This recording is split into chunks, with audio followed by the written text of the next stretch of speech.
نحمده ونصلي على رسوله الكريم اما بعد فاعوذ بالله من الشيطان الرجيم بسم الله الرحمن الرحيم اتل ما اوحي اليك من الكتاب واقم الصلاة ان الصلاة تنهى عن الفحشاء والمنكر ولذكر الله اکبر والله يعلم ما تصنعون۔ تلاوت کیا کرو اس چیز کی جو تمہاری طرف وحی کی گئی ہے اے محمد صلی اللہ علیہ وسلم۔ مکی صورتوں میں عام طور پر خطاب حضور ہی سے ہوتا ہے، لیکن مراد یہ نہیں ہے کہ حضور سے خطاب ہے، بلکہ آپ کی وساطت سے خطاب تمام مسلمانوں سے ہے۔ مکی صورتوں میں یا ایھا الذین آمنو کے الفاظ نہیں آتے، وہ تو جب ایک امت کی تشکیل ہو گئی ہجرت کے بعد اور تحویل قبلہ اس کی علامت کے طور پر اس کا واقعہ آ گیا، پھر یا ایھا الذین آمنو یہ امت کے لیے خطاب کا صیغہ اختیار کیا گیا۔ تو اے نبی اتل ما اوحی الیک من الکتاب، اے نبی اور اے ان کے ساتھ ایمان لانے والو، تمہیں جن مصائب سے کا سابقہ ہے اور سامنا ہے، جن شدید امتحانات و ابتلاءات سے تم گزر رہے ہو، ان میں تمہارے اندر صبر اور استقامت پیدا کرنے کے لیے سب سے بڑا سہارا قرآن مجید ہے۔ زیادہ سے زیادہ اس کو پڑھو اور پڑھتے رہو اور پڑھتے رہو اور پڑھتے رہو۔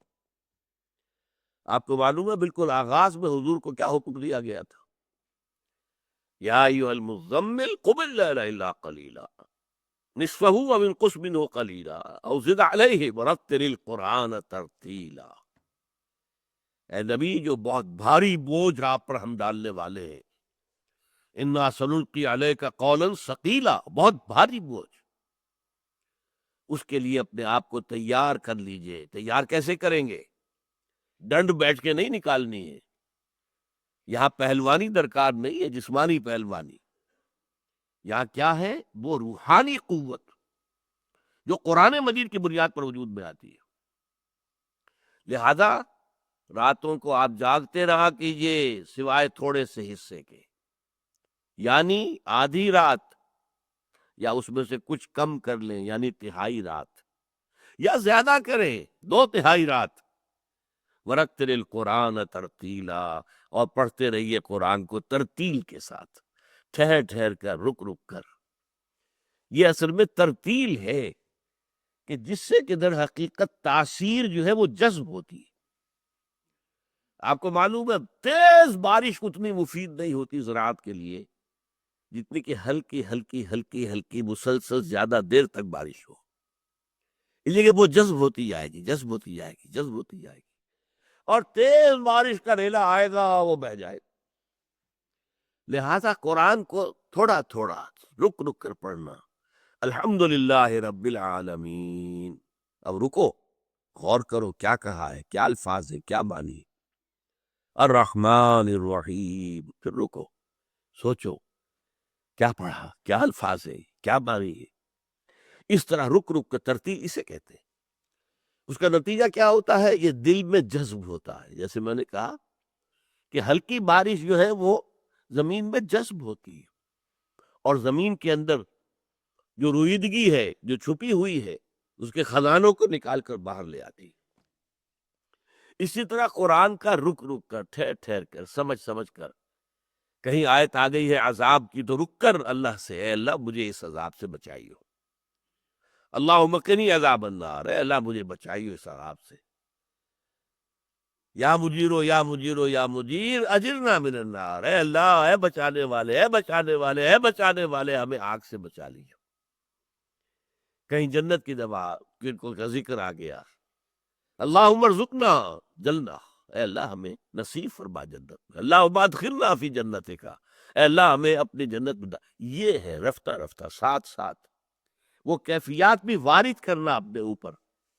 اس سے پھر اندر وہ قوت ابھرتی ہے روحانی، قلب کی گہرائیوں سے جو چشمے ابلیں گے طاقت کے، استقامت کے، ہمت کے، اس کا آپ اندازہ نہیں کر سکتے۔ وَاتْلُ مَا أُوحِیَ إِلَیْکَ مِنَ الْکِتَاب، جو کتاب میں سے تم پر وحی کر دیا گیا ہے اے نبی۔ اور ظاہر بات ہے کہ جب یہ یہ صورت نازل ہو رہی ہے تو میرے اندازے میں لگ بھگ 1/3 قرآن نازل ہو چکا تھا. 2/3 قرآن مکی صورتوں پر مشتمل ہے، 1/3 مدنی ہے. اور یہ تقریباً مکی دور کے وسط میں سن 5-6 میں یہ سورہ عنکبوت نازل ہوئی. تو گویا کہ آدھا اس مکی قرآن کا آدھا تقریباً جو ہے نازل ہو چکا تھا. 1/3 قرآن بن جائے گا، 2/3 کا آدھا 1/3. میں یہاں پر اب آپ کو ایک اور بات بتاؤں. ہمارے ہاں قرات کا ایک فن ایجاد ہوا ہے. یہ بات تو پسندیدہ ہے قرآن کو ترتیل سے پڑھا جائے، اور اگر اللہ نے آپ کو اچھی آواز دی ہے تو زین القرآن باصواتکم، اچھی سے اچھی آواز سے قرآن پڑھے، بلند آواز سے پڑھے. آپ پڑھ رہے ہو، اگر آپ خاموش پڑھیں گے تو آپ کے کان جو ہے اس کی لذت سے ان کو کوئی حصہ نہیں مل رہا. آپ آواز سے پڑھیں گے تو گویا کہ آپ کی زبان سے وہ الفاظ ادا ہوئے اور آپ کے اپنے کانوں نے اسے سنا بھی ہے. تو اس اعتبار سے آپ کا تاثر جو ہے وہ دو گنا ہو جائے گا، 2 آتشہ ہو جائے گا. لیکن ہمارے زمانے میں جس طرح سے قرآن کو ایک مقابلہ، قرات کا مقابلہ ہو رہا ہے، اور قرات کے اندر جو ہے پھر بہت تکلفات، اور اس کا معاملہ جو ہے اگرچہ اچھا تو وہ بھی لگتا ہے، اس میں کوئی شک نہیں. میں خود اس کا بہت ہی شوقین رہا ہوں، مصری قرات کا. اور آپ کے علم میں ہونا چاہیے مصریوں کا حال یہ، چاہے نماز نہ پڑھتے ہوں، چاہے روزہ نہ رکھتے ہوں، لیکن عبد الباسط عبد الصمد کی جو قرات تھی اس کے وہ عاشق تھے. کہیں محفل قرات ہو رہی ہے اور عبد الباسط عبد الصمد جو ہے قرات کرنے والا ہے، اور ٹھٹ کے ٹھٹ لگ جائیں گے لوگ. بلکہ کہا یہ جاتا تھا کہ جیسے ہمارے ہاں ایک ملکہ ترنم تھی جو فوت ہو گئی ہے، وہاں بھی ایک ملکہ ترنم تھی، ام کلثوم. تو لوگ کہتے ہیں جتنے لوگ اس کے ام کلثوم کے گانوں کے شوقین تھے اتنے ہی لوگ عبد الباسط عبد الصمد کی قرات کے شوقین. تو ہے اس میں حسن ہے، لیکن یہ تکلف جو ہے پسند نہیں ہے، بغیر تصنع کے ہوں. میں بات حدیثیں آپ کو سنا رہا ہوں. حضور نے ایک خبر دی ہے، اور یہ بخاری اور مسلم دونوں کی روایت ہے، کہ ایک زمانہ آئے گا کہ لوگوں کا حال یہ ہوگا یقرؤون القرآن، قرات کریں گے قرآن کی. ایک ہے تلاوت، ایک ہے قرات، وہ جو اب فن بن گیا. ولا یجاوز حناجرہم، لیکن وہ قرآن ان کے حلقوں سے نیچے نہیں اترے گا، دل تک کبھی نہیں جائے گا، نہ دل میں داخل ہوگا نہ دل سے نکلے گا. یمرقون من الدین مروق السهم من الرمیہ، وہ دین سے ایسے نکل جائیں گے جیسے کہ تیر کمان سے نکل جاتا. یہ ہے ایک فنکار. جیسے گویے فنکار ہے، ایسے ہی اس کو بھی ایک فن بنا لیا گیا. یہ اسلام میں پسندیدہ نہیں ہے. پھر قرآن مجید کی تلاوت کرنا، ایک ایسا شخص جو سودی کاروبار کر رہا ہے قرآن پڑھ رہا ہے. صاف فرما دیا گیا ترمذی کی روایت سے حضرت صہیب رومی سے، ما آمن بالقرآن من استحل محارمہ، جس شخص نے قرآن کی حرام کردہ چیزوں کو اپنے لیے حلال ٹھہرا لیا ہو، اس کا قرآن پر کوئی ایمان ہی نہیں. جب ایمان ہی نہیں تو تلاوت سے کیا فائدہ ہوگا. اور ایک سب سے زیادہ سخت روایت ہے، مسند احمد ابن حنبل کی ہے، اکثر منافقی امتی قراؤہا، میری امت کے منافقین کی اکثریت قاریوں پر مشتمل ہوگی.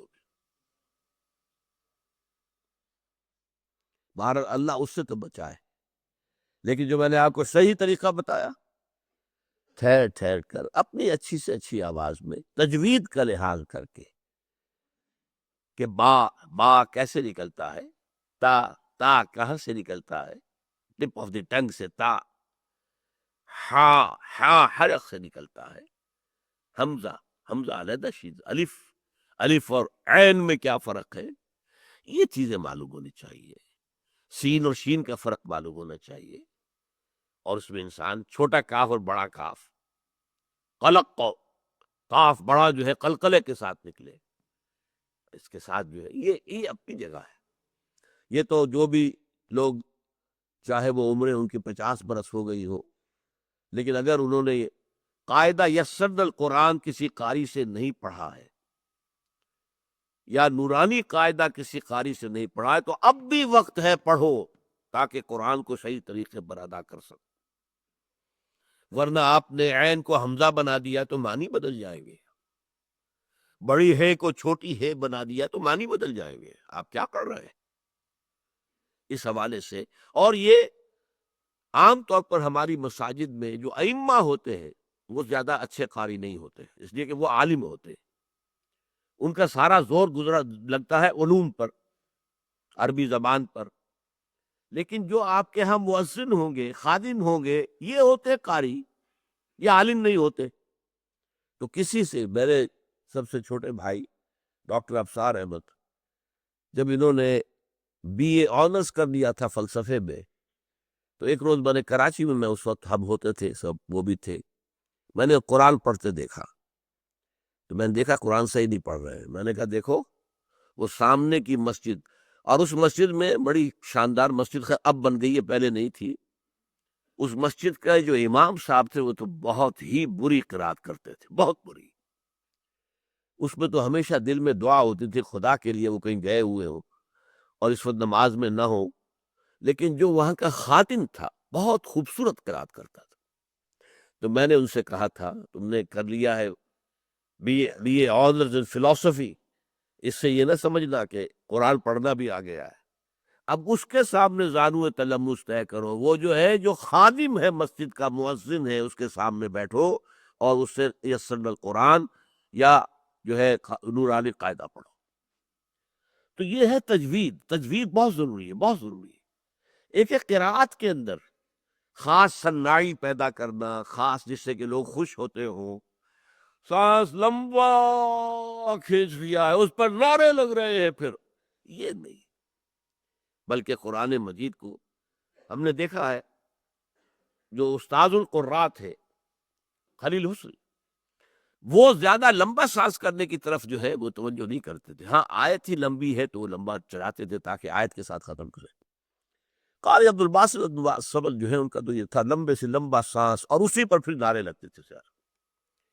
بہرحال دیکھیے، ایک ہے قرآن کی تلاوت، ایک ہے قرآن کی ترتیل، ایک ہے قرآن کی قرات، میں نے ان کے فرق آپ کے سامنے واضح کی ہے۔ وَاتْلُ مَا أُوحِیَ إِلَیْکَ مِنَ الْکِتَابِ، تلاوت کرتے رہا کرو بطرز ترتیل، اللہ ترتیلا، اللہ نے اتارا بھی ہے تھوڑا تھوڑا کر کے، اسی طرح اس کی ترتیل ہونی چاہیے پڑھنے میں بھی، اس سے تمہارے اندر ایمان راسخ ہوگا، اور ایمان راسخ ہوگا تو تم ثابت قدم رہو گے، بڑی سے بڑی تکلیف، بڑی سے بڑی آزمائش، بڑے سے بڑے امتحان میں کھڑے رہو گے، جیسے کہ ابراہیم کھڑا رہا ہمارا بندہ، اس کے سامنے آگ کا الاؤ ہے، اسے اوپر رکھا ہوا کھڑا ہوا ہے، جیسے تیراک جو ہے وہ جو سوئمنگ پولز ہوتے ہیں اس کے ساتھ سٹیج بنے ہوتے ہیں، وہاں سے وہ چھلانگ لگاتے ہیں، اب وہ آگ کا الاؤ ہے، اب کہا جا رہا ہے کود جاؤ، اور کود گئے، بے قدر کود پڑا آتش نمرود میں عشق، عقل ہے میں تماشائے لبے بام، ابھی عقل تو کہتی ہوگی ابراہیم جان بچاؤ، اس وقت تو تم جو ہے کوئی توریہ کر لو، کوئی جھوٹ بول دو، جان بچانے کے لیے جھوٹ بولنا بھی شریعت میں جائز ہے، جان بچانے کے لیے وقتی طور پر کفریہ کلمہ کہنا بھی جائز ہے۔ حضرت سمیہ اور حضرت یاسر، انہوں نے کوئی کلمہ کفر کہنے سے انکار کر دیا اور ابو جہل نے انہیں شہید کر دیا۔ حضرت سمیہ کو برہنہ کیا ہے بیٹے کے سامنے، بیٹا عمار اسے ایک ستون کے ساتھ باندھا ہوا ہے، اس کے سامنے ماں کو برہنہ کی، اس نے آنکھوں پہ ہاتھ رکھے، اور کہا اس نے، ابو جہل نے تنگ آ گیا، جب کوئی بچہ کیسے ستاؤں، جسم کو داغ رہا ہے، دو تکلیف ہو سکتی دے رہا ہے، اچھا ایک دفعہ تم کلمہ کفر کہہ دو، تم کہہ دو یہ کہ ہاں تمہارے بتوں میں بھی کچھ حقیقت ہے، اور ایک چھوٹی سی کوئی مورتی تھی اس کے ہاتھ میں وہ سامنے رکھی، حضرت سمیہ نے اس پر تھوک دیا، جب تیش چڑھا ہے تو نیزہ لے کر ان کی شرمگاہ میں مارا ہے، شہید کر دیا۔ حضرت یاسر، ان سے بھی یہی کہا، ایک دفعہ بھی کہہ دو تو میں چھوڑ دوں گا تمہیں، چلو نہیں، پھر 4 سانڈ اونٹ مضبوط لائے گئے، چاروں کے ساتھ رسے بندھے ہوئے، ایک رسے سے ان کا ایک بازو باندھ دیا، دوسرے سے دوسرا بازو باندھ دیا، تیسرے سے ایک ٹانگ باندھ دی، چوتھے سے دوسری ٹانگ باندھ دی، اور اونٹوں کو دوڑایا تو ان کے جسم کے پرخچے اڑ گئے۔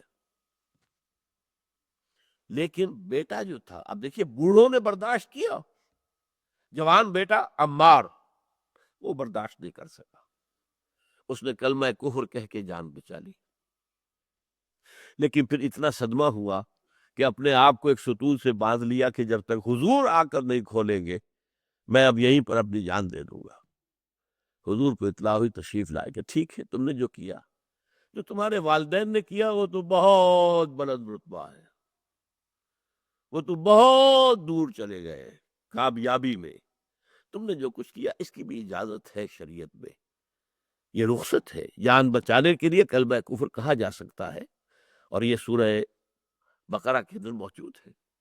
دل ایمان پر جمع رہے لیکن صرف جان بچانے کے لیے کلمہ کفر کہہ دیا جائے تو اجازت ہے، لیکن یہ کہ اس میں ڈٹے رہنا، ایمان جتنا ہوگا، جتنا یقین ہوگا کہ اگر اس میں مر جائیں گے تو سیدھے جنت میں جائیں گے، پھر خواہ کاہے کے لیے کلمہ کفر کہہ کے جان بچانی ہے؟ یہاں دنیا میں اور دن رہیں گے تو اور ستائے جائیں گے، اور مشکلات آئیں گی، اور امتحانات آئیں گے، اگر آج ہی بیڑا پار ہو جائے سیدھے جنت میں جائے تو اور کیا چاہیے؟ یہ یقین جتنا ہوگا اتنا ہی صبر جو ہے آپ کا قائم رہے گا، استقامت ہوگی۔ لہذا فرمایا پہلی ہدایت اتل ما اوحی الیک من الکتاب، دوسری ہدایت واقم الصلاۃ، نماز قائم رکھ۔ اب اس وقت تک نماز پنج وقتہ تو نہیں آئی تھی، لیکن رات کی نماز کو ہلکا کر کے، پہلے تو یہ تھا وہی رات کی نماز، ایک تہائی، دو تہائی، یا کم سے کم ایک تہائی، یا نصف، یا دو تہائی، یہ اونچا درجہ ہے، لیکن اس کے بعد اس میں کچھ کمی کر کے صبح اور شام کی نمازوں کا، فجر اور عصر کے، تو نماز کو قائم رکھو۔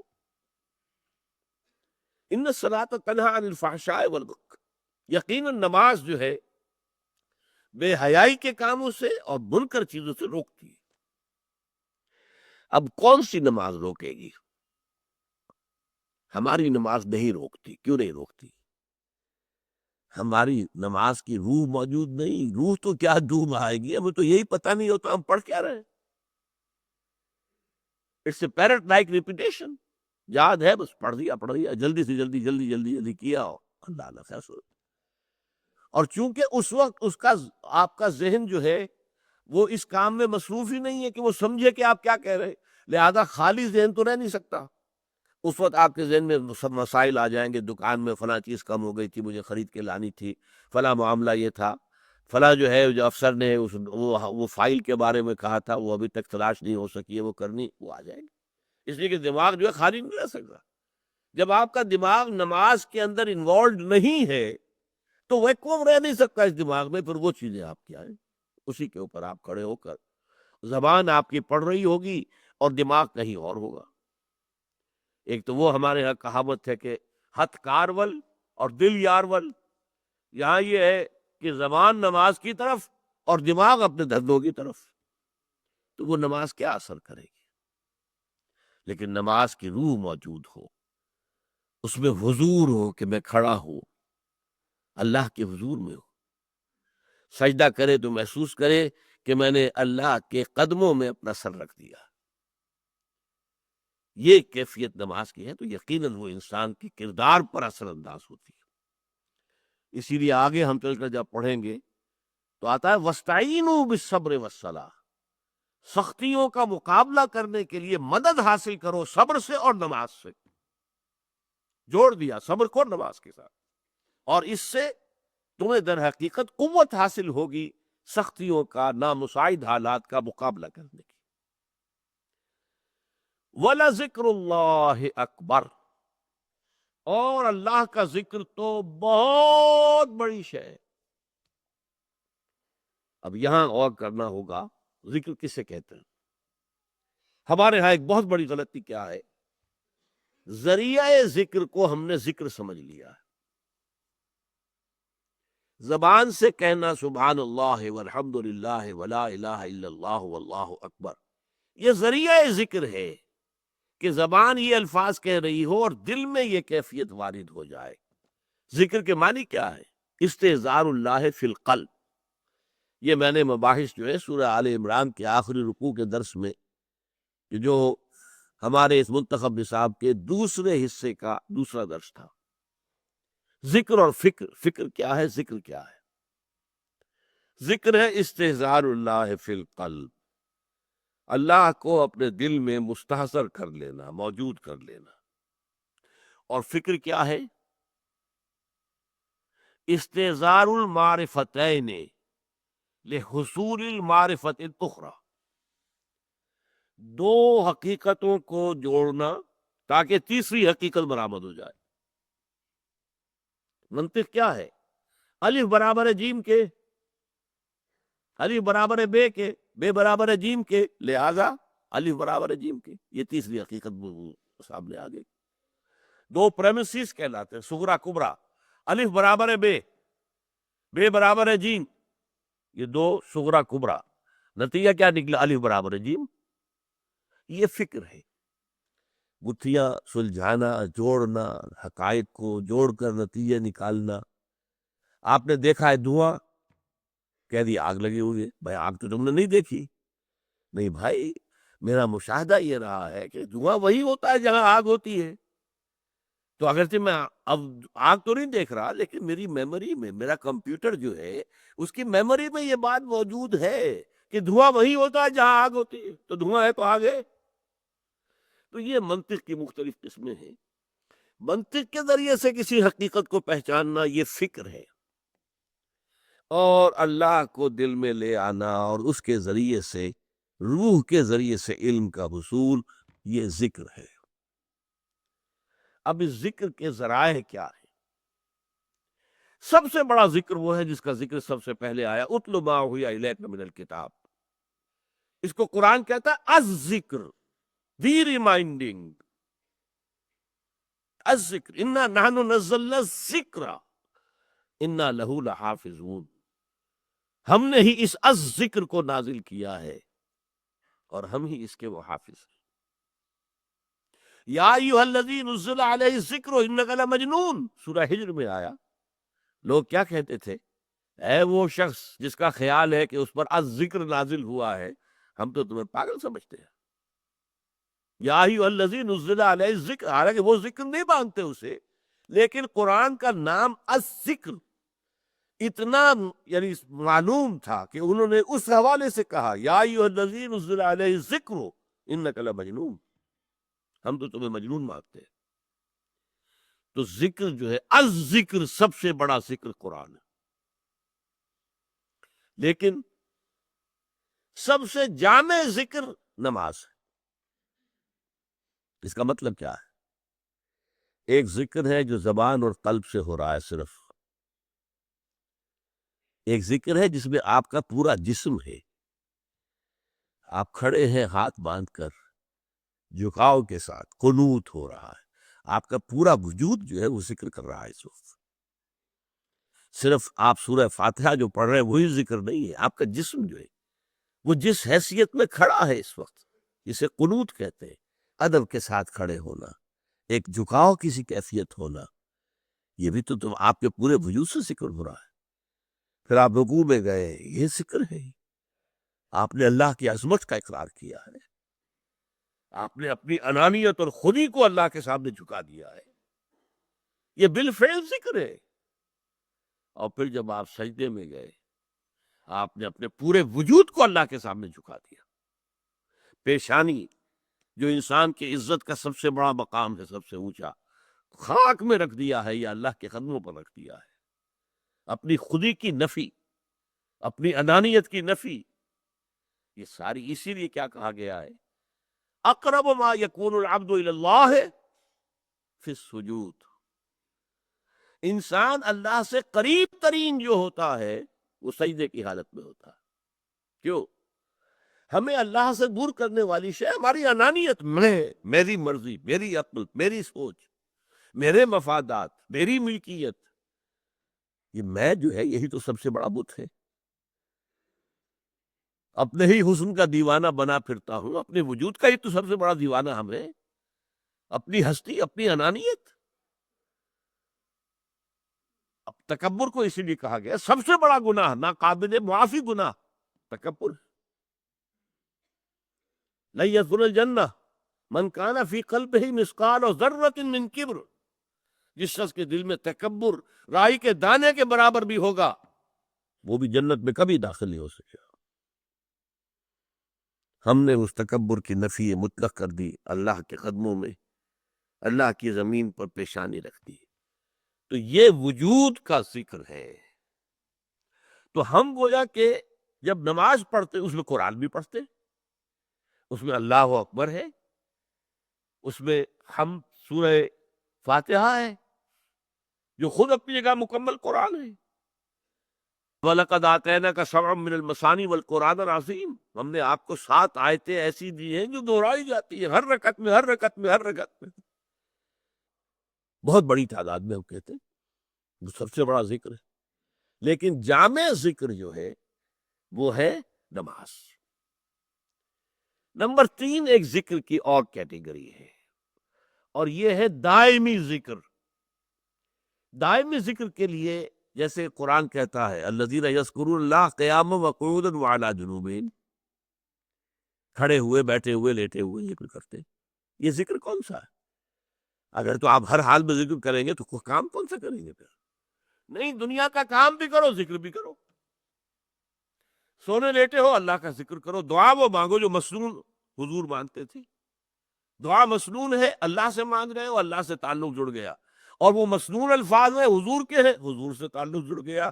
ایک تیر میں 2 شکار. صبح اٹھے ہیں تو فوراً وہی دعا الحمدللہ الذی احیانی بعد ما اماتنی والیہ النشور. پھر آپ جانے لگے ہیں بیت الخلاء میں، دعا مانگیے اللہم انی اعوذ بک من الخبث والخبائث. باہر نکل رہے پھر دعا مانگیے الحمدللہ الذی اذھب عنی الاذی وعافانی. اللہ کا شکر ہے اذیت بخش چیزیں اس نے مجھ سے دور کر دی. یہی فضلات جو ہے، پیشاب بند ہو جائے تو آپ کی جان پر بن جائے گی. اگر آپ کو قضاء حاجت نہیں ہو رہی جان پر بن جائے گی. لیکن یہ الحمدللہ الذی اذھب عنی الاذی، یہ اذیت بخش چیزیں مجھ سے دور کر دی ہیں، مجھے عافیت بخشی ہے، اس کا شکر ہے. ہر کام کرتے ہوئے دنیا کا کوئی نہ کوئی مسنون دعا. شیشہ دیکھیے، آئینہ دعا ہے. کپڑے بدل رہے دعا ہے. گھر سے نکلے دعا ہے. بازار میں داخل ہو رہے دعا ہے. بازار سے واپس آئے دعا ہے. گھر میں پھر داخل ہوئے دعا ہے. مسجد میں داخل ہوئے دعا ہے. مسجد میں تو جو کچھ بھی وقت گزرے گا دعا ہی دعا ہے. پھر واپس نکلیں گے پھر دعا. کوئی کام نہیں. یہاں تک کہ اپنی اہلیہ کے ساتھ ہم بستری کریں تو دعا ہے. یہ ہے دوام ذکر کی جو مسنون ترین شکل ہے. چوتھی کیٹیگری ایک اور بھی ہے اور وہ یہ ہے کہ کوئی جیسے کہ سائیکالوجسٹ ہوتے ہیں، وہ میرا تجزیہ کرے، میری سوچ میں کہاں کجی ہے جس کی وجہ سے میں کنٹراڈکشنز کا شکار ہو گیا ہوں، وہ اصلاح کرے میری سوچ کی. اسی طرح کوئی ماہر امراض قلب، ماہر امراض نفس، وہ دیکھے آپ میں اس میں مال کی محبت زیادہ ہے، لہذا وہ آپ کو ایسی آیات بتائے جن سے کہ مال کی محبت کم ہو. اس کا ورد کیا کرو بھائی، اس کا ورد کیا کرو. جاؤ اس آیت کو پکاؤ، یہ مولانا احمد علی رحمۃ اللہ علیہ کہا کر، پکاؤ اس کو جا کر، پڑھتے رہو پڑھتے رہو. تو یہ پی پی کال ہوگی، پرسن ٹو پرسن ڈفر کرے گی. یہ کسی میں شہوت کا زور زیادہ ہے، کسی میں کچھ اور ہے، کسی میں شہرت کی طلب زیادہ ہے. تو ان کو ان کے مناسب حال دوا تجویز کرنا قرآن سے، قرآن کی آیات سے، کہ جس کا مراقبہ کرے، تکرار کرتے رہے تو اس مرض کا علاج ہو جائے. یہ چوتھی شکل ہے. واللہ یعلم ما تصنعون، اور آیت کا آخری ٹکڑا کیا ہے؟ جو کچھ تم کر رہے ہو اللہ اس سے واقف ہے. بارک اللہ لی ولکم فی القرآن العظیم ونفعنی وإیاکم بالآیات والذکر الحکیم.